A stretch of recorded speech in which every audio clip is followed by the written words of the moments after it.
Hi everybody, Nico Moretti here again. Thank you so much for joining me, and today I want to share with you a fantastic recipe for cinnamon rolls using the Thermomix.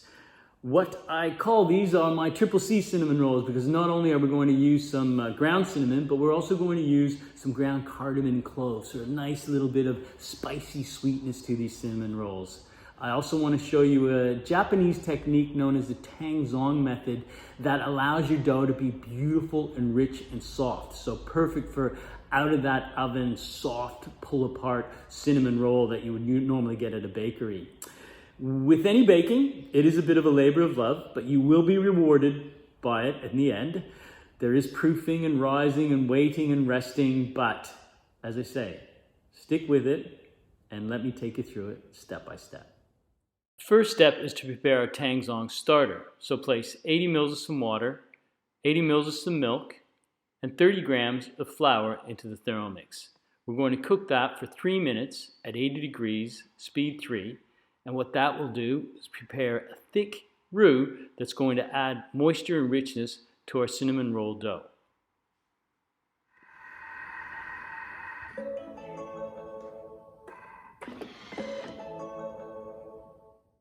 Once the Tangzhong starter is cooked, remove it from the Thermomix bowl and set aside to cool, covered gently with a little bit of plastic wrap. To prepare your dough, place your cool Tangzhong mixture back into the Thermomix, then add 170 mils of some milk, 2 eggs, 10 grams of some instant dry yeast, and 90 grams of some melted butter. Mix this together for 20 seconds at speed 3. To our combined wet ingredients, we want to add in 500 grams of some baker's flour, 30 grams of some milk powder, and 7 grams of some salt. We then knead this for 3.5 minutes until it comes together into an elastic yet slightly sticky dough. Remove the dough from the Thermomix and place onto a lightly floured surface.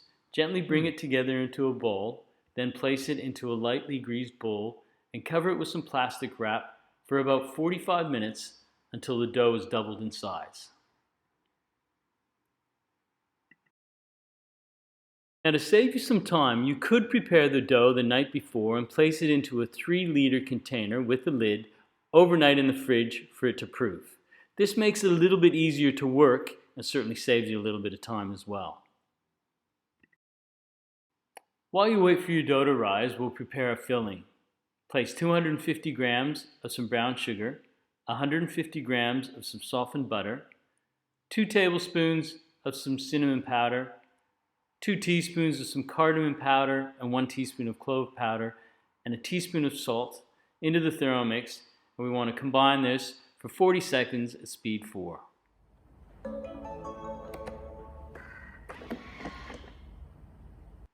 Remove the prepared filling from the Thermomix bowl, then wash the bowl and dry it really well so that we can start prepare our icing.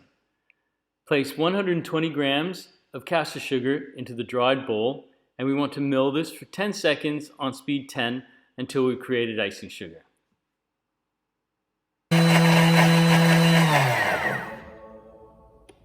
Add 60 grams of some softened butter and 60 grams of some softened cream cheese to the icing sugar, half a teaspoon of some vanilla extract, about a teaspoon of some lemon juice, and 15 to 20 mils of some milk. Combine this for 30 seconds on speed 4 until it's nice and smooth. Set it aside in a small bowl, and now let's prepare our cinnamon rolls.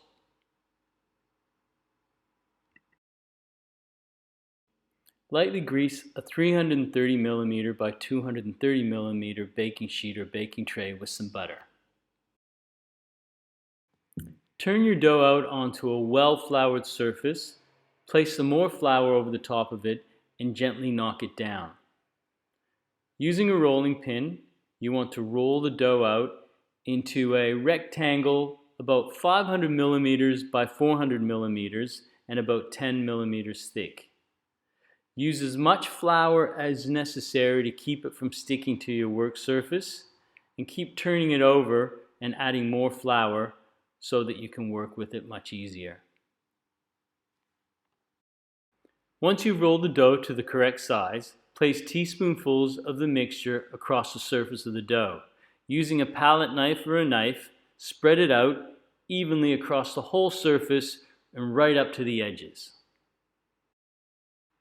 Once you've spread the cinnamon filling evenly across the whole surface and right up to the edges, start rolling the log up from the short end of the rectangle. Once you've rolled it up, set it on its seam, and we can now start to cut it. Using a tape measure or ruler, you want to cut out 12 even slices of about 30 to 40 millimeters wide across the length of your prepared log. Using a really sharp knife or dental floss is perfect for being able to give it a really nice sharp cut through each of those pieces. Cut through the log at the marked spacings, making sure that you leave 2 centimeters apart to allow them to proof. Cover the tray with some plastic wrap and set aside for another 60 to 90 minutes until they're puffy and starting to touch each other. Now, if you wanted to prepare something other than cinnamon rolls, this is a fantastic way of making cinnamon roll muffins or scruffins. Flatten out each of your cut discs into rectangles about 50 millimeters wide by about 150 millimeters long. Then get a sharp knife and cutting almost through to one end, cut 3 even pieces through those rectangles. Then what you want to do is you want to braid those 3 pieces together into a little plait, roll it from the furthest point closest to you, and place into a prepared, greased and buttered muffin tray.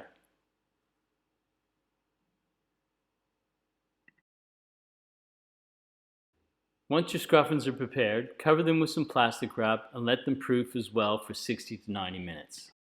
After that 60 to 90 minutes, your cinnamon rolls will have become puffy and started to touch each other. Your scruffins should also become puffy.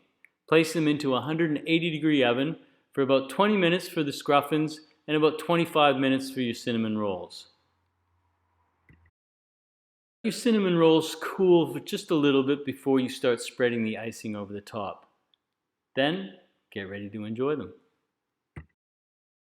So, there you have it, my Triple C spiced cinnamon rolls. Done. The weather's turned outside a little bit, but it's perfect for cinnamon rolls. Well, not that you need any special time for them. And here they are, right out of the tray. The softest and most beautiful cinnamon rolls straight from your own home kitchen. Buon appetito.